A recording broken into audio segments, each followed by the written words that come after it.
আসসালামু আলাইকুম। এটিএন বাংলা সংবাদে সবাইকে স্বাগত জানাচ্ছি আমি অনামিকা হাসান পুনম। শুরুতে বিআরবি কেবল সংবাদ শিরোনাম।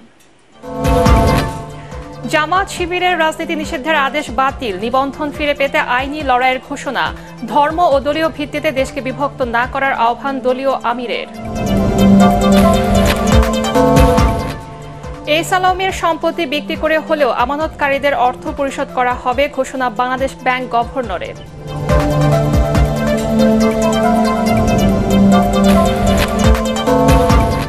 লুটপাট বা দখলে জড়িত নয় বিএনপি, ঢালাওভাবে মামলা না নিয়ে আইনশৃঙ্খলা বাহিনীকে যাচাই বাছাই করার অনুরোধ মির্জা ফখরুলের।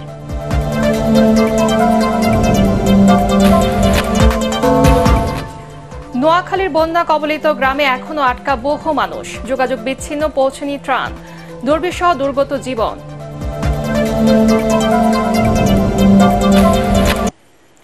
শুনছিলেন বিআরবি কেবল সংবাদ শিরোনাম, এবারে বিস্তারিত। জামাতে ইসলামীর রাজনীতি নিষিদ্ধের সিদ্ধান্ত বাতিল করে প্রজ্ঞাপন জারি করেছে সরকার। দলটির বিরুদ্ধে সন্ত্রাসের অভিযোগ প্রমাণিত না হয় এই সিদ্ধান্ত নেয়ার কথা জানান আইন উপদেষ্টা। তিনি বলেন, আওয়ামী লীগ উদ্দেশ্যমূলকভাবে জামায়াতকে নিষিদ্ধ করলেও বর্তমান সরকার কোনো দলকে নিষিদ্ধ করবে না।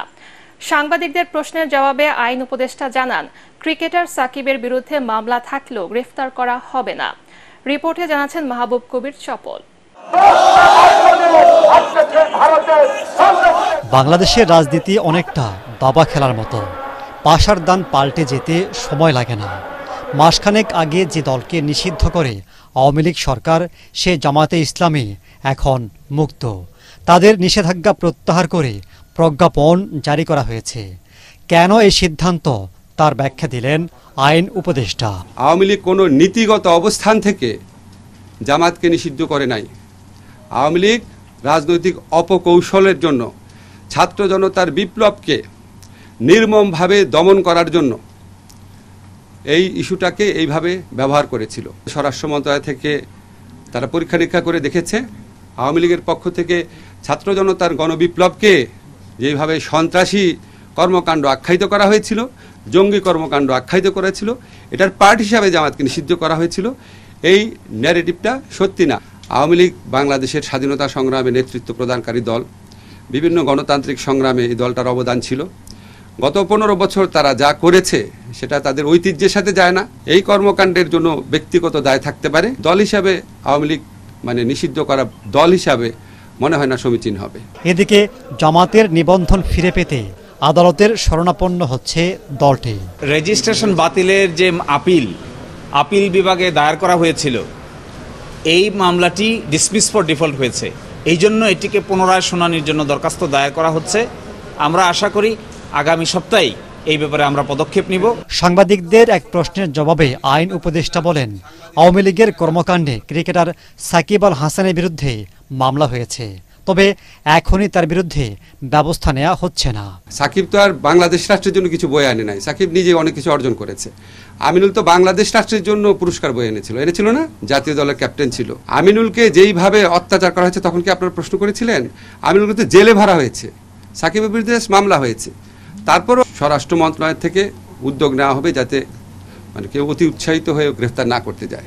আদালতে নেয়ার পর আসামিদের উপর হামলা বন্ধে ব্যবস্থা নেবার কথাও জানান আইন উপদেষ্টা। পুলিশ সাহস করে তাদেরকে বাধা দিতে পারে না বলে। মাহবুব কবির চপল, এটিএন বাংলা, ঢাকা। ধরনের সাংবাদিক আছেন অনেক। যারা নিষিদ্ধ করেছিল সেই দলের উপর কোনো ক্ষোভ নেই, বরং তাদের ক্ষমা করে দেওয়া হয়েছে বলে মন্তব্য করেছেন জামায়াতের আমির ডাক্তার শফিকুর রহমান। রাজধানীতে এক মতবিনিময় সভায় তিনি বলেছেন, কেবল যেসব ব্যক্তি অপরাধ করেছে তাদের বিচার হওয়া উচিত। ধর্ম কিংবা দলের ভিত্তিতে দেশকে বিভক্ত না করতে সবার প্রতি আহ্বানও জানিয়েছেন তিনি। ইমদাদুল্লাহ বাবুর রিপোর্ট। গণমাধ্যমের সম্পাদক ও সিনিয়র সাংবাদিকদের সাথে এই মত বিনিময় সভার আয়োজন করে বাংলাদেশ জামায়াতে ইসলামী। যুদ্ধের ময়দানে সেদিন যারা অংশগ্রহণ করেছিলেন, স্বাগত বক্তব্যে মুক্তিযুদ্ধের শহীদদের প্রতি শ্রদ্ধা জানিয়ে জামায়াতের আমির ডাক্তার শফিকুর রহমান বলেন, জাতীয় স্বার্থে বিভক্তি দেশের জন্য ক্ষতিকর। ধর্ম কিংবা দলের ভিত্তিতে বাংলাদেশকে বিভক্ত করা চরম অন্যায়। আর যেই জাতি এই ধরনের বিষয় নিয়ে বিভক্ত হয়ে পড়ে, এই জাতি হয় একটা দুর্বল জাতি, এবং দুর্বল জাতির উপরে অন্যরা মাতব্বরি করার সুযোগ পায়। এই মাতব্বরির জায়গাটা আমরাই তৈরি করে দেই। এ সময় মুক্ত আলোচনায় সম্পাদকরা বিভিন্ন সরকারের সময় গণমাধ্যমের উপর হস্তক্ষেপের সমালোচনা করেন। একটা না আমাকে কারাবরণ করতে হয়েছে এবং বিনা কারণ। আমরা এমন একটা বাংলাদেশ চাই যেখানে সকলে ন্যায় বিচার পাবে। গণতান্ত্রিক কাঠামো যদি সঠিক থাকে, সে দেশের সাংবাদিকতা, সে দেশের মত প্রকাশের স্বাধীনতা ও সমুন্নত থাকে। গণমাধ্যমকে যদি কণ্ঠরোধ করে রাখা হয় তাহলে কিন্তু এদেশে ন্যায় বিচার প্রতিষ্ঠা করা সম্ভব হবে না। গণমাধ্যম যাতে নিষ্পেষিত মানুষের কথা বলতে পারে, গণমাধ্যম যাতে এদেশে রাজনীতিতে যে বিভাজন সৃষ্টি করে মানুষের মধ্যে অনৈক্য তৈরি করবার চেষ্টা যারা করেছে তাদের বিরুদ্ধে সংবাদ পরিবেশন করতে পারে। সমাপনী বক্তব্যে আমিরে জামায়াত জানান, তার দল শুধু গণমাধ্যম নয়, সবার স্বাধীন মত প্রকাশের অধিকার নিশ্চিতে প্রতিশ্রুতিবদ্ধ। এ সময় জামায়াতের নিষেধাজ্ঞা প্রত্যাহারের বিষয়ে প্রতিক্রিয়া জানান তিনি। রাজনৈতিক দল হিসেবে কারো প্রতি আমাদের কোনো ক্ষোভ নেই, আমরা সবাইকে ক্ষমা করে দিলাম। কিন্তু যিনি সুনির্দিষ্ট ক্রাইম কমিট করেছে তার ওই নির্দিষ্ট ক্রাইমের শাস্তি সেটা আমার সাথে হোক, আপনার সাথে হোক, যার সাথে হোক, তাকে পেতে হবে। এটা যদি নিশ্চিত না হয় তাইলে সমাজে কোনো সংশোধন হবে না। ভবিষ্যতে আমরা যখন কোনো সুযোগ পাবো, আমরাই যাতে আবার আরেকজনের উপরে জুলুম না করি, আপনারা আমাদেরকে শক্তভাবে ধরে সাহায্য করবেন। যে কষ্ট আমরা পেয়েছি অন্যদের দ্বারা, আমাদের দ্বারা যেন একই কষ্টটা অন্য কেউ না পায়। বিদেশি রাষ্ট্রের উদ্দেশ্যে তিনি বলেন, জনগণই নেবে দেশের যে কোনো সিদ্ধান্ত। ইমদাদুল্লাহ বাবু, এটিএন বাংলা, ঢাকা। দেশকে অর্থনৈতিক বিপর্যয় থেকে রক্ষা করতে কানাডার ব্যবসায়ীদের বাংলাদেশে বিনিয়োগের আহ্বান জানিয়েছেন প্রধান উপদেষ্টা doctor Yunus. Canadian high commissioner সাক্ষাৎ করতে গেলে তিনি বলেন, প্রতিটি প্রতিষ্ঠানে শৃঙ্খলা ও স্বচ্ছতা ফিরে আনতে কাজ করছে অন্তর্বর্তীকালীন সরকার। পরে মালয়েশিয়ার হাই কমিশনারের সাথে সাক্ষাৎকালে আসিয়ানের সদস্য হতে দেশটির সমর্থন চান প্রধান উপদেষ্টা। বিস্তারিত আপেল মাহমুদের রিপোর্টে। রাষ্ট্রীয় অতিথি ভবন যমুনায় অন্তর্বর্তীকালীন সরকার প্রধান ডক্টর মোহাম্মদ ইউনূসের সাথে সৌজন্য সাক্ষাৎ করেন বাংলাদেশে নিযুক্ত কানাডিয়ান হাই কমিশনার লিলে নিকোলাস। এ সময় দুই দেশের সম্পর্ক উন্নয়নের পাশাপাশি ব্যবসা বাণিজ্য ও পরস্পর স্বার্থ সংশ্লিষ্ট বিষয়ে আলোচনা করেন। প্রধান উপদেষ্টা বলেন, অর্থনৈতিক প্রবৃদ্ধি বাড়াতে কানাডার সমর্থন প্রয়োজন। বাংলাদেশের পাশে থাকার প্রতিশ্রুতি দিয়ে হাই কমিশনার বলেন, বাংলাদেশে সার ও নিত্য প্রয়োজনীয় পণ্য সরবরাহের মাধ্যমে খাদ্য নিরাপত্তা জোরদার করতে আগ্রহী কানাডা। এ সময় কক্সবাজার থেকে কিছু রোহিঙ্গাকে অন্যত্র স্থানান্তরে কানাডার সহযোগিতাও চান ডক্টর ইউনূস। পরে প্রধান উপদেষ্টার সাথে সাক্ষাৎ করে অন্তর্বর্তীকালীন সরকারের সাথে কাজ করতে মালয়েশিয়ার আগ্রহের কথা জানান বাংলাদেশে নিযুক্ত দেশটির হাই কমিশনার হাসনা মোহাম্মদ হাশিম। প্রধান উপদেষ্টা বলেন, বাংলাদেশ আসিয়ান ও সার্কের মধ্যে সেতুবন্ধন হিসেবে কাজ করতে পারে। এজন্য দক্ষিণ পূর্ব এশীয় জাতিগোষ্ঠী আসিয়ানের সদস্য হতে মালয়েশিয়ার সমর্থন কামনা করেন ডক্টর ইউনূস। এ সময় কম খরচে বাংলাদেশিদের চিকিৎসা সেবার জন্য কুয়ালালামপুরকে বেছে নেওয়ার প্রস্তাবও দেন দেশটির হাই কমিশনার। এর আগে সেখানে ডক্টর ইউনূসের সাথে সাক্ষাৎ করে ফ্রান্সের রাষ্ট্রদূত মেরি মাজদুপুই বলেন, বাংলাদেশের পুনর্গঠনে অন্তর্বর্তীকালীন সরকারকে সহায়তা করতে প্রস্তুত ফ্রান্স। এ সময় প্রধান উপদেষ্টা বলেন, দেশ পুনর্গঠনে জনগণ যে সুযোগ দিয়েছে তা কাজে লাগাতে না পারলে তা হবে এ সরকারের বড় ব্যর্থতা। এছাড়া ইউএনডিপির একটি প্রতিনিধি দল প্রধান উপদেষ্টার সাথে সাক্ষাৎ করেন। Apple Mahmud, ATN Bangla, Dhaka. সাবেক ৩ প্রধান বিচারপতি সহ আপিল বিভাগের ৭ বিচারপতির বিরুদ্ধে আদালত অবমাননার মামলা করেছেন সুপ্রিম কোর্টের আইনজীবী ডক্টর ইউনূস আলী আকন্দ। হাইকোর্টের সংশ্লিষ্ট শাখায় এই মামলা দায়ের করেন তিনি। সাবেক ৩ প্রধান বিচারপতি হলেন সৈয়দ মাহমুদ হোসেন, হাসান ফয়েজ সিদ্দিক এবং ওবায়দুল হাসান। এছাড়া আপিল বিভাগের অন্য সাবেক ৪ বিচারপতি সৈয়দ ইমান আলী, মির্জা হোসেন হায়দার, আবু বকর সিদ্দিকী ও মোহাম্মদ নুরুজ্জামান। তাদের বিরুদ্ধে অভিযোগ ২০২০ সালের ২৭ সেপ্টেম্বর তারা ক্ষমতার অপব্যবহার করে আদালত অবমাননার আইন লঙ্ঘন করে শুনানির সুযোগ না দিয়ে সুপ্রিম কোর্টের আইনজীবী ইউনূস আলী আকন্দকে শাস্তি দেয়া হয়। সে সময় তাকে ৩ মাসের জন্য মামলা পরিচালনার উপর নিষেধাজ্ঞা দেয়া হয়, যা আপিল বিভাগের এখতিয়ার বহির্ভূত। আপিল বিভাগ সোমোটো রুল দিয়ে সেই আমার যে আপিল করার রাইট, সংবিধানের ১০৩ অনুচ্ছেদ অনুযায়ী সরাসরি আপিল করার যে রাইট, সেই রাইটটাকেও খর্ব করেছে। আব্দুল্লাহ আবুর নিয়োগ বাতিল করে ঢাকা মহানগর দায়রা জজ আদালতের পাবলিক প্রসিকিউটর পিপি হিসেবে সুপ্রিম কোর্টের আইনজীবী এহসানুল হক সমাজি নিয়োগ দিয়েছে সরকার। সকালে এই আদেশ দিয়েছে আইন, বিচার ও সংসদ বিষয়ক মন্ত্রণালয়। এর আগে 2007 থেকে 2009 সাল পর্যন্ত ঢাকা মহানগর দায়রা জজ আদালতের প্রধান পিপির দায়িত্ব পালন করেন আইনজীবী এহসানুল হক সমাজি। এদিকে সমাজিকে পিপি নিয়োগের প্রতিবাদে ঢাকা বারের সামনে বিক্ষোভ করছেন সংক্ষুব্ধ আইনজীবীরা। গ্রাহকের স্বার্থে এস আলমের সম্পত্তি বিক্রি করে আমানতকারীদের অর্থ পরিশোধ করা হবে বলে জানিয়েছেন বাংলাদেশ ব্যাংকের গভর্নর আহসান এইচ মনসুর। আইনি প্রক্রিয়ায় এস আলমের সম্পদ বিক্রি করা হবে জানিয়ে তাদের সম্পদ ব্যবসায়ীদের না কেনার পরামর্শ দিয়েছেন তিনি। সংবাদ সম্মেলনে বাংলাদেশ ব্যাংকের উপর গ্রাহকদের আস্থা রাখার অনুরোধ জানান গভর্নর। এ সময় দুর্বল ব্যাংক থেকে টাকা উত্তোলনে গ্রাহকদের ধৈর্য ধরার কথা বলেন তিনি। শরফুল আলমের রিপোর্ট। আওয়ামী লীগ সরকারের বিশেষ সুবিধা নিয়ে সাম্রাজ্য গড়ে তোলেন চট্টগ্রামের আলোচিত ব্যবসায়ী সাইফুল ইসলাম ওরফে এস আলম। প্রভাবশালীদের সহায়তায় নিজেদের মালিকানায় নেন ইসলামী ব্যাংক সহ 7টি ব্যাংক। এসব ব্যাংক থেকে নামে বেনামে 2,00,000 কোটি টাকা হাতিয়ে নিয়েছে, যার বেশিরভাগই পাচার করে গ্রুপটি। ইসলামী ন্যাশনাল ব্যাংকের পর সবশেষ 28 আগস্ট একদিনে এস আলম বলয়মুক্ত হয় আরও 2টি ব্যাংক, গ্লোবাল ও ইউনিয়ন। নতুন পর্ষদ ও বাংলাদেশ ব্যাংকের নিয়ন্ত্রণের কারণে বর্তমানে অর্থ লুটপাট করতে না পেরে সম্পত্তি বিক্রিতে মরিয়া এস আলম।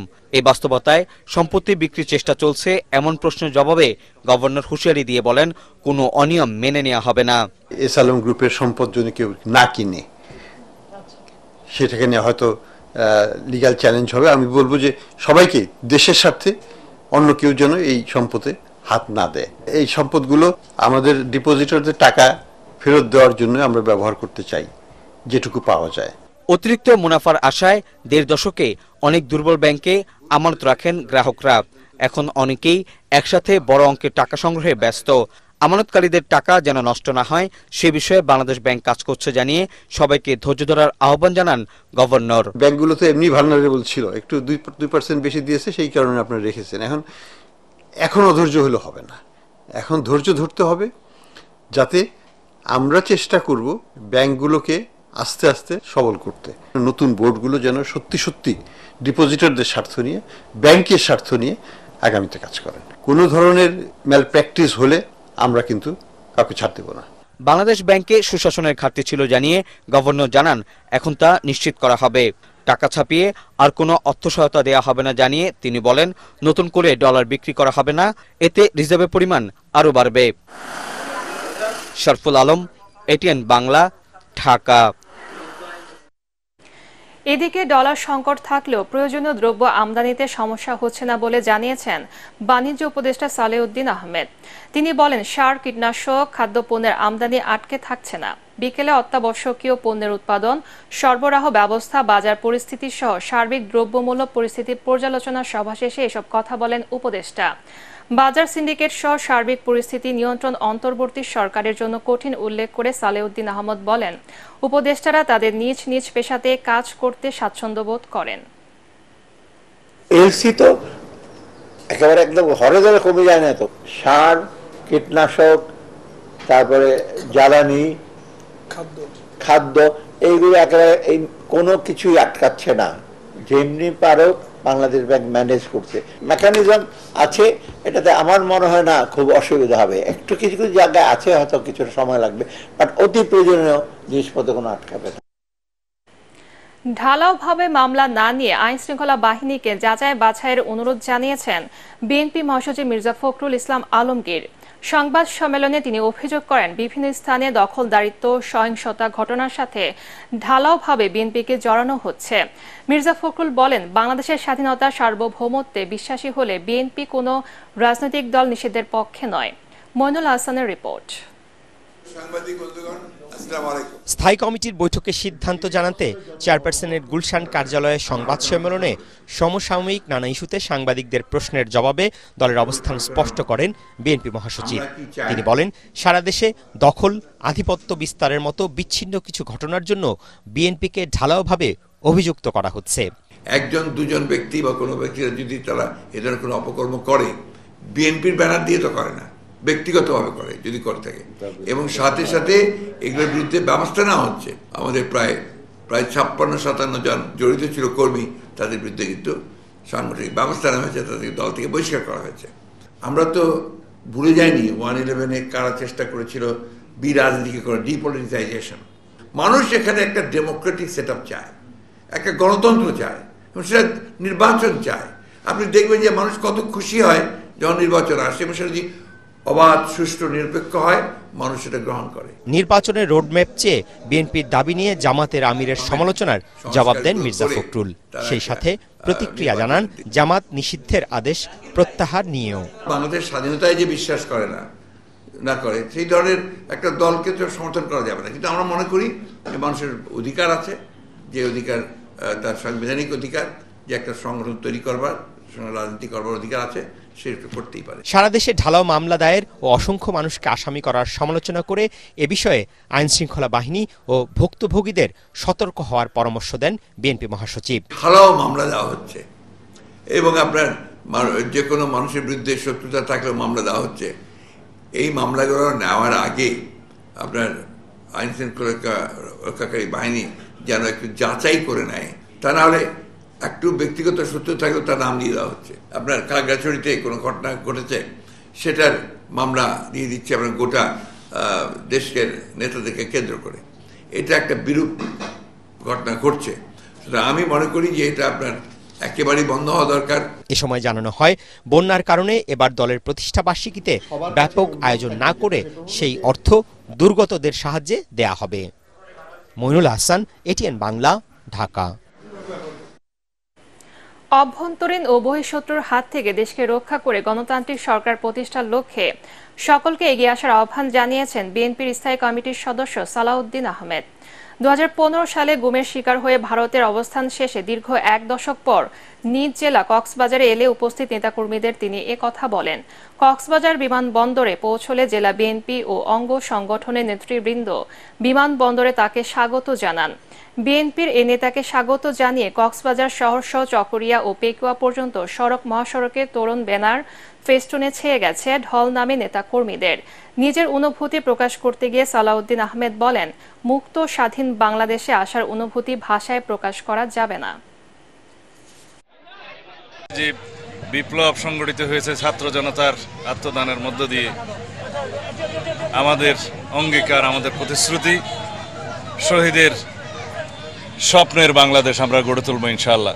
আমি আহ্বান জানাবো আমরা যেন আইন শৃঙ্খলাকে সমুন্নত রাখি এবং সারা বাংলাদেশের মানুষকে ঐক্যবদ্ধ রাখি, যাতে আমরা আমাদের বহির ষড়যন্ত্র এবং অভ্যন্তরীণ ষড়যন্ত্রকে মোকাবেলা করে আমরা গণতান্ত্রিক একটি সরকার প্রতিষ্ঠার পথে এগিয়ে যেতে পারি। অবশেষে বিপদসীমার নিচ দিয়ে প্রবাহিত হচ্ছে কুমিল্লার গোমতী নদীর পানি। বর্তমানে নদীটির পানি বিপদসীমার 3 সেন্টিমিটার নিচ দিয়ে প্রবাহিত হচ্ছে। এতে বন্যা পরিস্থিতি উন্নতি হচ্ছে। এর আগে গত 22 আগস্ট রাতে গোমতীর পানি বিপদসীমার স্মরণকালের সর্বোচ্চ উপর দিয়ে প্রবাহিত হয়।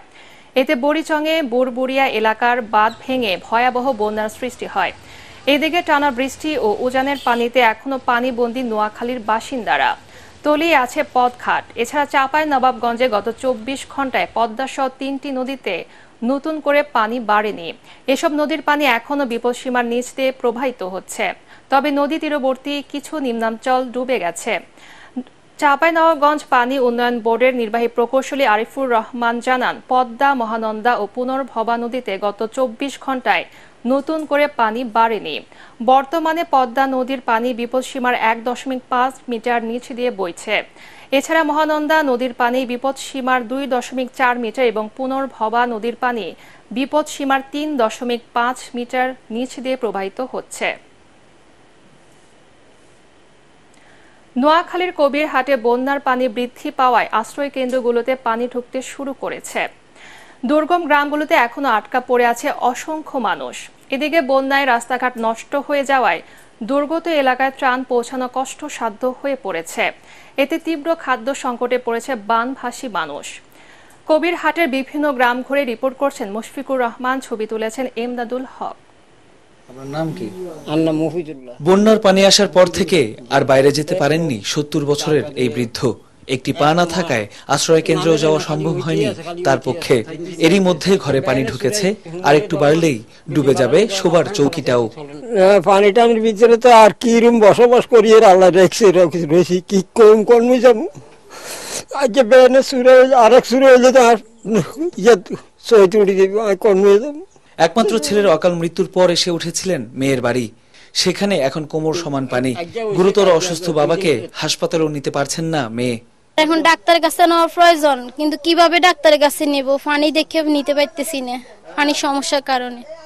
দরজাতে পানি এক কোমর, বাড়িতে পানি, কাপড় বাঁচানো এক রান হয়ে গেছে। পানি উঠে অনেক সাথের ঘরটি ডেবে গেছে, যে কোনো সময় ধসে পড়বে। মৃত্যু ভয়ে সন্তানদের নিয়ে পাশের আশ্রয় কেন্দ্রে উঠেছেন এই মা। ওর ঘরের ভিতরে সাপ ঢুকে, আর মানে অনেক কিছু মানে ঘরের ভিতরে খাইতে মারি না। ঘরটা ব্যাগ ফাঁড়া দিলে ব্যাগ ঘর নামি যায়, গাড়ি যায় গই পাকটা কইতে মারি না। লেফটেন্ট ব্যাগ ডুবি গেছে। কবিরহাটের আশ্রয় কেন্দ্রগুলোতেও পানি উঠছে, ফলে পরিবার এবং সাথে আনা গবাদি পশুগুলোকে নিয়ে বিপাকে পড়েছেন বানভাসী মানুষ। শহর থেকে যেসব গ্রাম দূরে, সেখানে যাচ্ছে না ত্রাণ। অনেকটা না খেয়েই দিন কাটাচ্ছে এসব এলাকার বাসিন্দারা। আমার 17টা গরু আছে এখানে, মোষগুলো আমার। আমরা খাওয়া মোষের খাবার নিয়ে, গরুর খাবার নিয়ে অনেক কষ্টের ভিতরে আছি। খানা প্রচুর অন্য অন্য দিকে দিয়ে চলে যায়, এখানে রুকে না মানুষ। একবারই দেখেন তো আমরা পানিতে বাসি কি করুম, খাওয়া দাওয়া সামান্য যা কদু দে তাই কদুর কষ্ট করে দিন কাটিয়ে রারি। আমি কার দাদু থাকবার মতো বুঝিনি, থাকতাম হারিয়েন না। আজকে 2 দিন পর্যন্ত রাইতাম হারিয়েন না, বেশি পানি আমরা।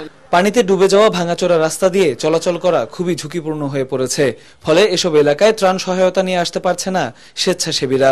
পানিবন্দী এসব গ্রামগুলোতে এখন শুধু দীর্ঘশ্বাস আর হতাশার গল্প। দিন দিন পানি ঢুকে পড়ছে আশ্রয় কেন্দ্রগুলোতেও। দ্রুত এই পানি না নামলে সংকট আরো বাড়বে বলে ধারণা স্থানীয়দের। মুশফিকুর রহমান, এটিএন বাংলা, নোয়াখালী। বৃষ্টি কমার পাশাপাশি পানি নামতে শুরু করায় বন্যা পরিস্থিতির উন্নতি হয়েছে চট্টগ্রামের ফটিকছড়ি, মিরসরাই ও হাটহাজারী উপজেলার। তবে বন্যার পানি নামার সাথে সাথে ফুটে উঠছে ক্ষয়ক্ষতির চিত্র। বাড়িঘর, রাস্তাঘাট, ব্রিজ, কালভার্ট, নদীর বাঁধ, শিক্ষা প্রতিষ্ঠান সবখানে ক্ষতের চিহ্ন স্পষ্ট। এবারে বন্যায় শুধু চট্টগ্রামে ক্ষতিগ্রস্ত হয়েছে প্রায় 3.5 লাখ মানুষ, আর পানিতে ডুবে ও বিদ্যুৎ স্পৃষ্ট হয়ে মারা গেছে 5 জন। চট্টগ্রাম থেকে আরো জানাচ্ছেন সৈয়দ তামিম মাহমুদ। বন্যার পানি ভাসিয়ে নিয়েছে ঘরবাড়ি, জনপদ, আর এতে ভিটেমাটি হারিয়ে নিঃস্ব হুসনে আরার মতো আরো লাখো মানুষ। সব হারিয়ে যেন কথা বলার শক্তিটুকুও হারিয়ে ফেলেছেন তিনি। এখন পরিবার নিয়ে খোলা আকাশের নিচেই তার বাস। তাদিরা পানি চলে এসে ওরাই ইন্দি নিচে ইন্দি পানি চলে এসে তারা কোনো কাম করি নহারি বেইন নালাই নহারি গেই বেইন। এখানে আমরা গড় পর্যন্ত দেখতে পারি না, হঠাৎ মানে দেখতে দেখতে পানি মানে এক গলা পর্যন্ত পানি গেছে। আমার এই ঘরের সম্বন্ধ আপনারা দেখতে পারেন, এখানে কতটুকু পানির গড়াই আছে এখানে সব জায়গাতে। 55 বছর হয়েছে আমার জীবনে এরকম পানি আর দেখিনি আমরা কোনো সময়।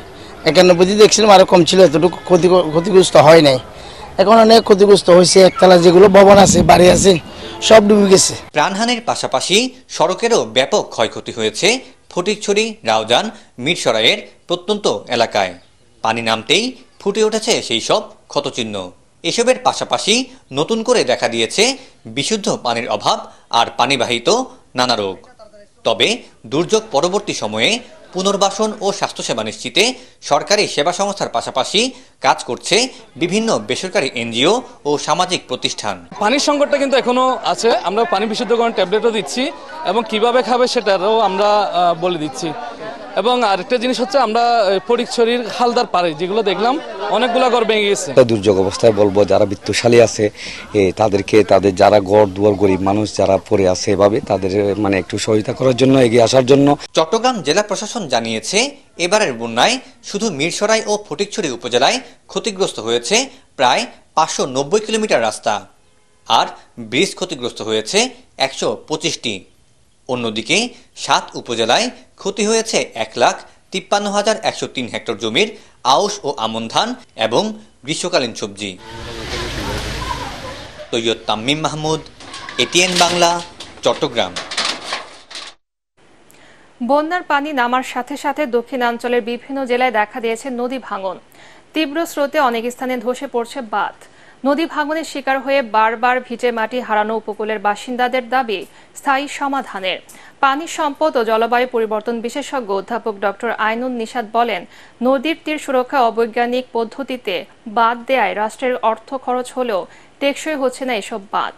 মিজান শাহজাহানের রিপোর্ট।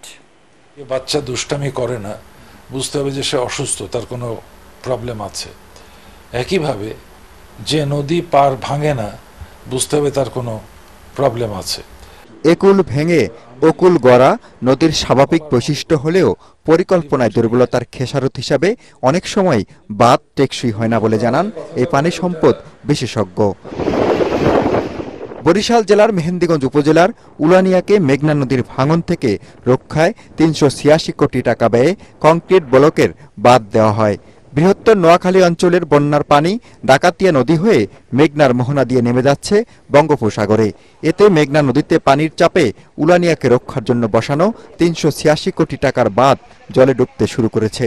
আমাদের দেশে পাথর নেই, কাজেই পাথর বিদেশ থেকে ইম্পোর্ট করতে হয়। আমরা পাথরের অভাবে কংক্রিট ব্লক কিংবা জিও টেক্সটাইল ব্যাগের মধ্যে বালু ভরে সেটা ব্যবহার করি। কংক্রিট ব্লক হলেই কাজ করবে তা না, কংক্রিট ব্লকের ওজনটা কত, কোন ঢালে রাখা হয়েছে, অনেক ফ্যাক্টর আছে, সেই ফ্যাক্টরগুলো রাখলে ঠিক আছে। শুধু দক্ষিণাঞ্চল নয়, বন্যার পানি পুরোপুরি নামা শুরু হলে নদী ভাঙন দেখা দেবে অন্যান্য স্থানেও। ফলে একটি দুর্যোগের ক্ষত শুকানোর আগেই আরেকটি বিপর্যয়ের মুখোমুখি হতে হবে উপকূলীয় এলাকার বাসিন্দাদের। তথাকথিত বিশেষজ্ঞরা যে ভুলটা করেন, আমরা নদীতে যতটুকু পাড়টা দেখতে পাই তলদেশ পর্যন্ত, এইখানে আমরা কিছু কাজ করতে চেষ্টা করি, কিন্তু বর্ষার সময় নদীর তলদেশ অনেক নিচে চলে যায়, কাজেই ওই ডিজাইনটা কমপ্লিট হয় না। এটা না জানার কোনো কারণ নেই, যে কোনো প্রকৌশলীর জানতে পারা উচিত। পানি বিশেষজ্ঞ আইনুন নিশাত আরো বলেন, বড় বাজেটে অবকাঠামো নির্মাণ করলেই উন্নয়ন হয় না, যদি তা প্রকৌশলগত দিক থেকে টেকসই ও আন্তর্জাতিক মানের না হয়। ভারতের যে অংশ। মিজান শাহজাহান, এটিএন বাংলা, ঢাকা। বৃহত্তর ঐকমত্য ছাড়া ঢাকা বিশ্ববিদ্যালয়ে ছাত্র এবং শিক্ষক রাজনীতি বন্ধ করা সম্ভব নয় বলে মনে করেন ঢাবির নবনিযুক্ত উপাচার্য অধ্যাপক ডক্টর নিয়াজ আহমেদ খান। তার কার্যালয়ে সাংবাদিকদের সাথে বিশ্ববিদ্যালয় নিয়ে পরিকল্পনা প্রসঙ্গে জানান, এক সপ্তাহের মধ্যে পূর্ণ মাত্রায় বিশ্ববিদ্যালয়ের সব কার্যক্রম শুরু করতে চান তিনি। রিপোর্ট করছেন SM আশরাফ। বিশ্ববিদ্যালয়ের ৩০তম উপাচার্য হিসেবে অধ্যাপক ডক্টর নিয়াজ আহমেদ খান শুরু করলেন তার যাত্রা। সকাল থেকেই বিভিন্ন দাবি দাওয়া নিয়ে কার্যালয়ে হাজির হতে শুরু করেন বিভিন্ন বিভাগের চেয়ারম্যান, শিক্ষকরা। সবার কথাই শুনলেন তিনি, সঙ্গে জানিয়ে দিলেন সমস্যার সমাধানে সময় লাগবে। সাংবাদিকদের প্রশ্নের জবাবে বলেন, আবাসিক হল আর একাডেমিক কার্যক্রম চালুই তার প্রথম চ্যালেঞ্জ। আমরা চেষ্টা করছি যে আমাদের যে বড় লক্ষ্য যে চালু করবার জন্য আমরা কিছুটা সবার সাথে কথা ভিত্তিতে, একটা সমঝোতার ভিত্তিতে মোটামুটি যদি চালু পর্যায়ে নিতে পারি, এটাই এখন আমাদের প্রধান লক্ষ্য, এটাই আমাদের টার্গেট। এবং তাহলে যেটা বললাম যে হল থেকে আমাদের একাডেমিক কার্যক্রম পর্যন্ত পৌঁছানো। এ সময় তিনি উল্লেখ করেন, ঢাকা বিশ্ববিদ্যালয়ে দলভিত্তিক ছাত্র রাজনীতির পক্ষে নন তিনি, তবে এ ব্যাপারে তার পক্ষে একা সিদ্ধান্ত নেওয়া সম্ভব নয়। একটা শিক্ষাঙ্গনে বড় দাগে জাতীয় রাজনীতি থাকবে কিনা, এগুলো আমার মনে হয় বৃহত্তর সামাজিক একটা ঐক্যমত্যের দরকার, এটি একটা বৃহত্তর সামাজিক চুক্তির দরকার। এই বিষয়গুলো একটা প্রতিষ্ঠান নিজের থেকে করে বাস্তবায়ন করা কঠিন। উপাচার্য যোগ করেন, ছাত্র জনতার গণ অভ্যুত্থানে যে আদর্শ ও মূল্যবোধ নিয়ে নতুন বাংলাদেশের সূচনা হয়েছে, তিনি সেই বিজয়ের ধারাবাহিকতাকে বজায় রেখে বিশ্ববিদ্যালয়ের কার্যক্রমকে এগিয়ে নিয়ে যাবেন। যে একটা পরিবর্তিত পরিস্থিতির সাথে নিজেকে খাপ খাওয়ানো। SM Ashraf, ATN Bangla, Dhaka. এবং বন্যার্তদের সহায়তায় ঢাকা বিশ্ববিদ্যালয়ের TSC-তে চলছে গণত্রাণ সংগ্রহ কর্মসূচি। বন্যার্তদের জন্য শুকনো খাবারের পাশাপাশি দেশের 4 জেলায় গণরান্না কর্মসূচিও গ্রহণ করা হয়েছে বলে জানিয়েছেন বৈষম্য বিরোধী ছাত্র আন্দোলনের সমন্বয়করা। তারা জানান, খাবারের পাশাপাশি পানি, বিশুদ্ধকরণ ওষুধ সহ খাবার, স্যালাইনও বন্যা দুর্গত এলাকায় পাঠানো হচ্ছে। রিপোর্ট করছেন ঐশী গোস্বামী প্রমা। আজিমপুর সরকারি বালিকা স্কুল অ্যান্ড কলেজের 10ম শ্রেণীর ছাত্রী নাফসিমণি বন্যার্তদের সহায়তা করতে বন্ধুদের সাথে নিয়ে 3 দিনের সংগ্রহ করেছেন 26,000 টাকা। সেই টাকাই জমা দিলেন ঢাকা বিশ্ববিদ্যালয়ের TSC-র গণত্রাণ কর্মসূচির বুথে। আমাদের স্কুলে দিবা এবং মর্নিং সেকশন থেকে আমরা টোটাল 26,000 কালেক্ট করেছি, আর কলেজ থেকে 12,000। 12,000 সিনিয়র আপুরা দিয়ে গিয়েছে, আর আজকে আমরা 26,000 কালেক্ট করে দিয়ে গেলাম। ত্রাণ সহায়তার পাশাপাশি বড়দের সাথে স্বেচ্ছাসেবীর দায়িত্ব পালন করতে দেখা গেছে শিশু কিশোরদের। আমাদের টাকাটা জমা দিতে এসেছি এবং শুনলাম যে এখানে কাজ করা হচ্ছে, তাই আমরা করছি। আমার আপুরা আসছে, আমিও আসলাম, আমার ফ্রেন্ডও আসছে, সবাই মিলে এই কাজটা করছে আনন্দ সহকারে। শুধু শিক্ষার্থীরাই নয়, বর্ণার্তদের সহায়তায় এগিয়ে এসেছে সমাজের সুবিধাবঞ্চিত হিজড়া সম্প্রদায়ও। বিশ্ববিদ্যালয়ের টিএসসির বুথে বর্ণার্তদের সহযোগিতায় তারা দিয়েছেন 68,000 টাকা। আমরা তো আপনাদের থেকে নিয়ে খাই, আপনাদের পাশে যদি আমরা না দাঁড়াই সেটা তো হয় না। আপনাদের আমরা মা বাপ, আপনারাই আমাদের বাবা। আপনাদের সহযোগিতা করলাম, যাই পারলাম সহযোগিতা করে গেলাম। সবাই আমাদের জন্য দোয়া রাখবেন। এদিকে বৈষম্য বিরোধী ছাত্র আন্দোলনের উদ্যোগে আজ দেশের 4 জেলায় বন্যার্তদের জন্য গণরান্না কর্মসূচি গ্রহণ করা হয়েছে। পাঠানো হচ্ছে পর্যাপ্ত খাবার পানি, ঔষধ ও স্যালাইন। সেই সাথে বন্যা কবলিত অঞ্চলগুলোতে আহতদের চিকিৎসার উদ্যোগ নেওয়া হয়েছে বলে জানান সমন্বয়করা। 4টি জায়গায় আমাদের গণরান্না কর্মসূচিতে আমরা কার্যক্রম করছি এবং সেই সাথে সাথে মেডিকেল টিম আমাদের প্রায় ফেনী এবং 4টি গুরুত্বপূর্ণ জায়গায় আমাদের ক্যাম্প তৈরি করেছে। যারা আহত হয়েছে এবং অসুস্থ হয়ে পড়েছে তাদেরকে প্রাইমারি ট্রিটমেন্ট এবং পার্মানেন্ট ট্রিটমেন্টের জন্য আমরা ঢাকায় রেফার করছি। সকলের ঐক্যবদ্ধ চেষ্টায় দ্রুতই কেটে যাবে সংকট, এমনটাই প্রত্যাশা টিএসসিতে রাত দিন ত্রাণ সংগ্রহের কাজে নিয়োজিত শিক্ষার্থীদের। ঐশী গোস্বামী প্রমা, ATN বাংলা, ঢাকা। এবারে আল আরাফা ইসলামী ব্যাংক অর্থ সংবাদ।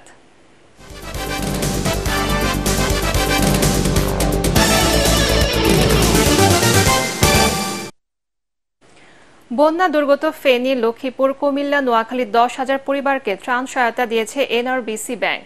সহায়তা হিসেবে দেওয়া হয় পানি, ওষুধ, শুকনো খাবার, মোমবাতি, গ্যাস লাইটার ও নগদ অর্থ। ব্যাংকের ঝুঁকি ব্যবস্থাপনা কমিটির চেয়ারম্যান ও পরিচালক AKM মুস্তাফিজুর রহমান, পরিচালক লকিয়তুল্লাহ, ডিএমপি হারুনুর রশিদ, মেঘনা জোনের প্রধান ACVP সৈয়দ মাহবুবুল হক, ফেনী, নোয়াখালী, লক্ষ্মীপুর এরিয়া ইনচার্জ কাজী মোহাম্মদ জিয়াউল করিম, কুমিল্লা এরিয়া ইনচার্জ কামরুল হাসান বাড়ি বাড়ি গিয়ে এসব ত্রাণ পৌঁছে দেন। বন্যার্তদের সহযোগিতায় এনআরবিসি ব্যাংক CSR তহবিল থেকে 1 কোটি টাকা এবং পরিচালকদের অনুদান ও কর্মকর্তা কর্মচারীদের একদিনের বেতনের সমপরিমাণ অর্থ প্রদান করেছে। এর মধ্যে 50 লাখ টাকা প্রধান উপদেষ্টার ত্রাণ তহবিলে জমা দেওয়া হয়। বাকি 50 লাখ টাকা ব্যাংকের শাখা উপশাখার মাধ্যমে ক্ষতিগ্রস্তদের মাঝে বিতরণ করা হয়েছে। দেশে চলমান বন্যায় ক্ষতিগ্রস্তদের সহায়তায় প্রধান উপদেষ্টা ত্রাণ তহবিলে 2 কোটি টাকা দিয়েছে এনসিসি ব্যাংক PLC।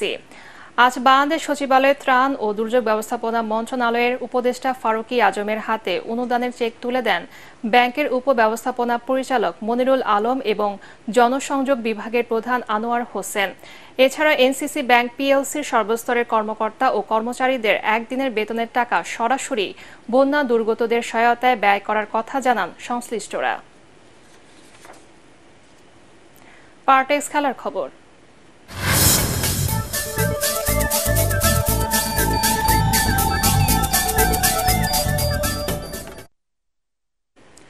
স্বাগতিক নেপালকে 4-1 গোলে বিধ্বস্ত করে সাব অনূর্ধ্ব 20 ফুটবলের শিরোপা জিতল বাংলাদেশ। বয়সভিত্তিক এই টুর্নামেন্টে এবারই প্রথম চ্যাম্পিয়ন হলো লাল সবুজের দল। বাংলাদেশের হয়ে 2টি গোল করেন মিরাজুল ইসলাম, আর 1টি করে গোল করেন রাব্বি হোসেন রাহুল এবং পিয়াস আহমেদ নোভা। পরাগ আরমানের রিপোর্ট। গোলটা তো শুধুই খেলায় জয়ের নিয়ামক, কিন্তু শ্রেষ্ঠত্ব প্রমাণে চাই পারফরমেন্স আর দক্ষতার চূড়ান্ত বাস্তবায়ন।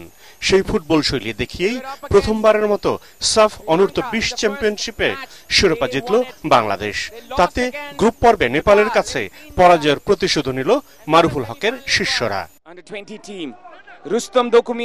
তবে কাঠমান্ডুর আনফা স্পোর্টস কমপ্লেক্সে প্রথমার্ধে প্রাধান্য ছিল স্বাগতিকদেরই, কিন্তু এই অর্ধে যোগ করার সময়ে অসাধারণ এক ফ্রি কিকে দলকে লিড এনে দেন মিরাজুল ইসলাম।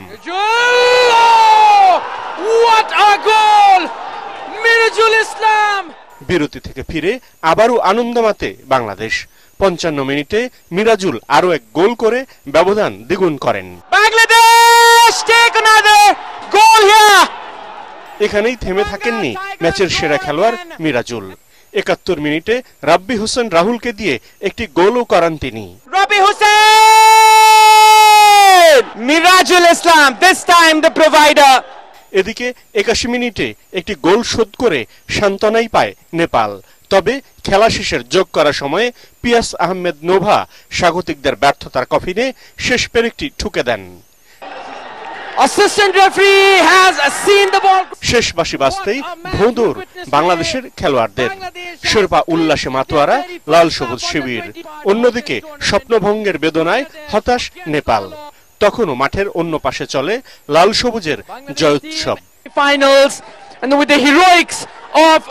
পরাগারমান, এটিএন বাংলা। রায়ো ভায়োকানোকে হারিয়ে স্প্যানিশ লিগে পয়েন্ট টেবিলের শীর্ষে উঠেছে বার্সেলোনা। 2-1 গোলে জিতেছে কাতালানরা। নিজেদের মাঠে ম্যাচের 9 মিনিটে ভায়োকানোকে এগিয়ে নেন উনাই লোপেস। দ্বিতীয়ার্ধে ছন্দ খুঁজে পায় হান্সি ফ্লিকের দল। তারই ধারাবাহিকতায় দলকে সমতায় ফেরান স্প্যানিশ মিডফিল্ডার পেদ্রি। 71 মিনিটে প্রতিপক্ষের জালে বল পাঠিয়ে রবার্ট লেভানডোভস্কি উল্লাস করলেও সেই গোল বাতিল হয় ফাউলে।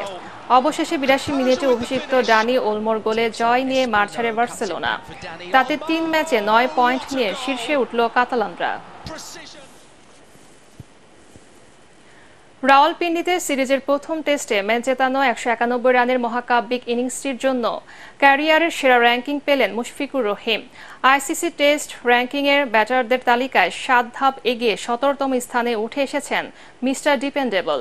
মুশফিকের জন্য এটি ক্যারিয়ারের সেরা অবস্থান। তার রেটিং পয়েন্ট 684। এছাড়া 50 হাঁকানো লিটন দাস 2 ধাপ এগিয়ে 27 নম্বরে আছেন। বোলারদের র্যাঙ্কিংয়ে উন্নতি হয়েছে হাসান মাহমুদ, শরীফুল ইসলাম ও মেহেদী হাসান মিরাজের। শেষ করার আগে বিআরবি কেবলস সংবাদ শিরোনাম আরেকবার। জামাত শিবিরের রাজনীতি নিষিদ্ধের আদেশ বাতিল, নিবন্ধন ফিরে পেতে আইনি লড়াইয়ের ঘোষণা। ধর্ম ও দলীয় ভিত্তিতে দেশকে বিভক্ত না করার আহ্বান দলীয় আমিরের। এস আলমের সম্পত্তি বিক্রি করে হলেও আমানতকারীদের অর্থ পরিশোধ করা হবে, ঘোষণা বাংলাদেশ ব্যাংক গভর্নরের।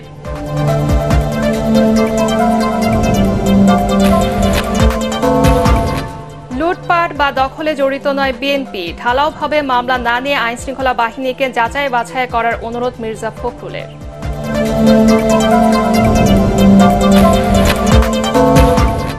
নোয়াখালীর বন্যা কবলিত গ্রামে এখনো আটকা বহু মানুষ, যোগাযোগ বিচ্ছিন্ন, পৌঁছেনি ত্রাণ, দুর্বিষহ দুর্গত জীবন।